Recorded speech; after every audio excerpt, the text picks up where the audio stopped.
Timnas Indonesia harus puas menerima hasil kekalahan setelah pertandingan berakhir dengan skor 2-0 saat skuad Garuda berhadapan dengan Timnas Irak. Dengan hasil minor pada laga kemarin sore, Timnas Indonesia belum bisa dipastikan untuk bisa lolos ke putaran ketiga kualifikasi Piala Dunia 2026. Skuad asuhan Coach Sintayong harus kembali berjuang pada laga terakhir di putaran ini melawan Timnas Filipina. Dan Timnas Indonesia harus memenangkan pertandingan terakhir dengan skor apapun untuk bisa mengamankan satu tiket yang tersisa untuk bisa melaju ke putaran ketiga. Hal ini terjadi sebab Timnas Vietnam pada laga semalam berhasil memenangkan pertandingan atas Timnas Filipina dan kini mereka telah mengoleksi 6 poin dan hanya selisih 1 poin dengan Timnas Indonesia. Tentu pada laga yang akan digelar pada 11 Juni mendatang melawan Timnas Filipina, Timnas Indonesia harus benar-benar mengeluarkan kekuatan penuh mereka dan mendapatkan hasil maksimal pada laga ini. Jika Timnas Indonesia dapat lolos ke putaran ketiga, tentunya akan semakin banyak pemain keturunan berkualitas yang mempertimbangkan untuk memperkuat skuad Garuda dan bisa membuat Timnas Indonesia semakin kuat untuk bisa lolos ke putaran final. Namun Coach Sintayong juga harus memikirkan taktik yang tepat untuk bisa mengelola skuad bertabur bintang semacam ini demi mendapatkan hasil yang sesuai dengan ekspektasi. Dan berikut ini merupakan prediksi line up Timnas Indonesia melawan Timnas Filipina pada laga terakhir di putaran kedua kualifikasi Piala Dunia 2026. Pada laga terakhir melawan Timnas Filipina, Coach Sintayong berkemungkinan besar akan kembali menggunakan formasi andalan dengan memasang 3 pemain belakang, 4 pemain gelandang, dan 3 pemain penyerang. Dengan posisi kiper kemungkinan besar akan diisi oleh Adi Satrio dari PSIS Semarang. Fernando Ari yang membuat kesalahan pada laga penting kemarin melawan Timnas Irak berkemungkinan besar akan diistirahatkan terlebih dahulu pada laga penting besok melawan Timnas Filipina. Adi Satrio berkemungkinan besar akan masuk sebagai kiper utama Timnas Indonesia menggantikan kiper langganan Timnas Indonesia.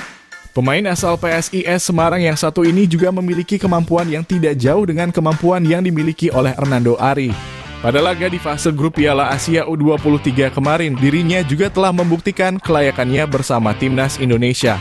Meskipun hanya tampil sebagai pemain pengganti, Adi Satrio dapat memiliki ketenangan di dalam lapangan dan mampu menjaga gawang Timnas Indonesia dengan sangat baik. Sehingga sudah tentu pada laga melawan Timnas Filipina, nama sang pemain akan dimasukkan oleh Coach Sintayong selama 90 menit jalannya pertandingan. Sedangkan pada posisi pemain belakang, Coach Sintayong akan memainkan 3 nama pemain seperti dengan memasang nama Jay Itzes, Justin Hubner, dan juga Rizky Ridho. Jordi Amat yang pada laga sebelumnya mendapatkan kartu merah telah dipastikan akan digantikan dengan Jay Itzes sebagai pemain bertahan. Jay Itzes yang baru saja membawa timnya lolos ke kasta tertinggi Liga Italia tersebut pastinya kini tengah dalam performa terbaik dan siap melakukan pertandingan ketiganya bersama Timnas Indonesia. Jay Itzes akan berperan sebagai sosok penjaga garis pertahanan Timnas Indonesia yang akan membantu penjaga gawang jika tim lawan berhasil masuk ke dalam area pertahanan. Sementara itu Justin Hubner dan juga Rizky Ridho akan kembali tampil pada laga melawan Timnas Filipina. Kemampuan yang keduanya miliki pada pertandingan di level tertinggi pastinya akan menjadi modal berharga yang dapat membantu skuad Garuda memetik hasil maksimal pada laga ini.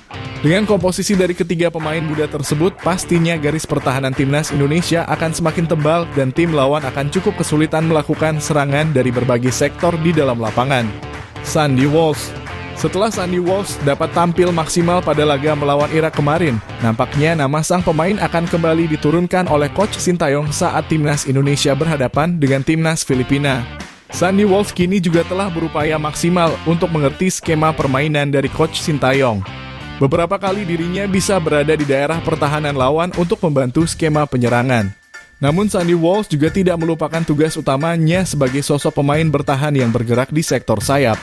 Pada laga melawan Timnas Irak kemarin, Sandy Walsh telah membuktikan bahwa dirinya memang layak untuk masuk sebagai pemain utama dari skuad Garuda dan memberikan variasi yang sangat baik di dalam lapangan.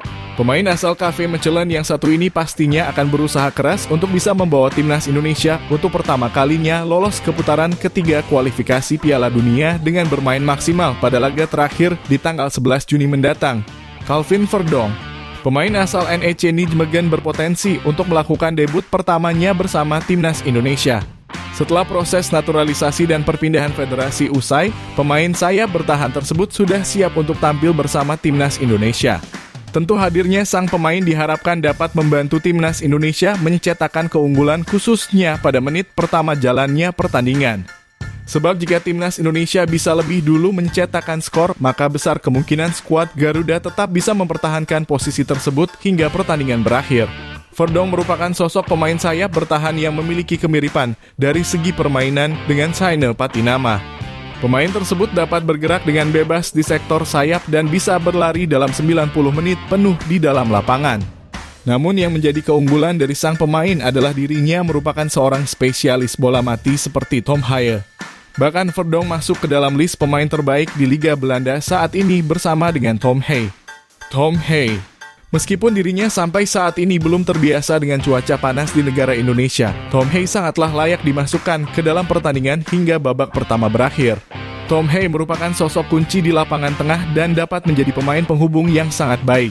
Pada laga kemarin sore, Tom Haaien memiliki akurasi umpan tertinggi di dalam pertandingan. Selain itu, dirinya juga dapat memberikan umpan jauh yang akurat yang mampu menjadi pintu utama bagi timnas Indonesia menciptakan serangan. Tom Haaien juga memiliki peran sebagai sosok kreatif yang dapat membantu timnas Indonesia melancarkan variasi skema permainan dengan sangat baik. Dirinya dapat menjadi sosok sentral di dalam lapangan dan membantu rekan setimnya untuk tetap tenang ketika mendapatkan tekanan dari lawan. Apalagi dengan potensi debutnya Calvin Verdong, kehadiran Tom Haaien di dalam lapangan akan semakin membuat timnas Indonesia mengerikan pada situasi bola mati yang menjadi spesialisasinya di level klub. Ivar Jenner, pemain muda asal FC Utrecht yang satu ini berkemungkinan besar akan tampil sejak menit awal pertandingan saat timnas Indonesia berhadapan dengan timnas Filipina pada 11 Juni mendatang. Setelah sebelumnya posisi utama dari sang pemain diisi oleh Nathan John, Ivar Jenner pada akhirnya tetap bisa mendapatkan jam terbangnya kembali bersama timnas Indonesia. Pada laga melawan timnas Filipina besok, Coach Sintayong akan fokus pada aliran bola di tengah lapangan untuk bisa menciptakan banyak peluang berbahaya bagi tim lawan. Dan dengan memasang duet antara Tom Haaien dan juga Ivar Jenner, keran pembuka serangan tersebut dapat berjalan dengan maksimal. Ivar Jenner sebelumnya pada kelompok umur dan sebelum datangnya Tom Haaien juga dikenal sebagai pemain yang dapat mengatur tempo jalannya pertandingan. Akurasi umpan yang sangat baik dan juga ketenangan yang dia miliki dapat menjadikannya bernilai di mata pelatih asal Korea Selatan tersebut. Jakob Sayuri, pemain asal PSM Makassar yang satu ini, Jakob Sayuri memiliki kesempatan untuk bisa menggantikan peran dari Marcelino Ferdinand di dalam lapangan. Hal tersebut bisa terjadi bukan tanpa alasan. Jakob Sayuri yang memiliki kecepatan tinggi dapat membantu timnas Indonesia dan juga pemain gelandang untuk bisa memaksimalkan akurasi umpan jauh yang mereka miliki. Hadirnya Jakob Sayuri pada sisi sayap penyerangan tentu akan menjadi modal berharga bagi performa tim secara keseluruhan untuk bisa memaksimalkan serangan dari sektor sayap. Hal semacam ini juga telah kita perhatikan pada saat sang pemain masuk ke dalam pertandingan sebagai pemain pengganti. Jakob yang memiliki kecepatan tinggi tentunya dapat menyambar umpan jauh deras yang biasanya dilancarkan oleh Tom Haaien dan juga Ivar Jenner. Dengan memanfaatkan potensi yang dirinya miliki, Jakob dapat menjadi sosok penting pada pertandingan besok dan menjadi kunci kemenangan timnas Indonesia atas Filipina. Ragnar Oratmangun, tidak dapat lagi diperdebatkan jika pemain asal Sparta Rotterdam yang satu ini akan menjadi sosok pemain yang selalu dimasukkan oleh Coach Sintayong di dalam lapangan. Tubuhnya yang besar dan kuat menjadi modal berharga yang Ragnar miliki untuk bisa unggul di dalam pertandingan. Selain itu, pemain yang satu ini juga dinilai sebagai pemain yang memiliki etos tinggi dan stamina yang luar biasa. Dengan stamina yang prima, Ragnar dapat bermain selama 90 menit tanpa kelelahan dan bisa menjadi sosok ujung tombak yang berharga bagi skuad Garuda. Di samping itu, dirinya juga memiliki keseimbangan yang patut diacungi jempol. Hal ini terlihat pada saat Hernando Ari memberikan tendangan jauh keras ke arah lawan. Ragnar yang sedang berlari bahkan dapat mengimbangi dua badan besar dari para pemain bertahan Irak dan hampir mencetakkan gol penyeimbang bagi timnas Indonesia. Sehingga tidak perlu lagi memperdebatkan jika sang pemain akan kembali masuk ke dalam skuad utama pada pertandingan besok melawan timnas Filipina. Rafael Struijk, meskipun belum kembali memperlihatkan performa maksimalnya di dalam pertandingan, kini Rafael Struijk sedikit mendapatkan keleluasaan dari perannya sebagai ujung tombak dari timnas Indonesia.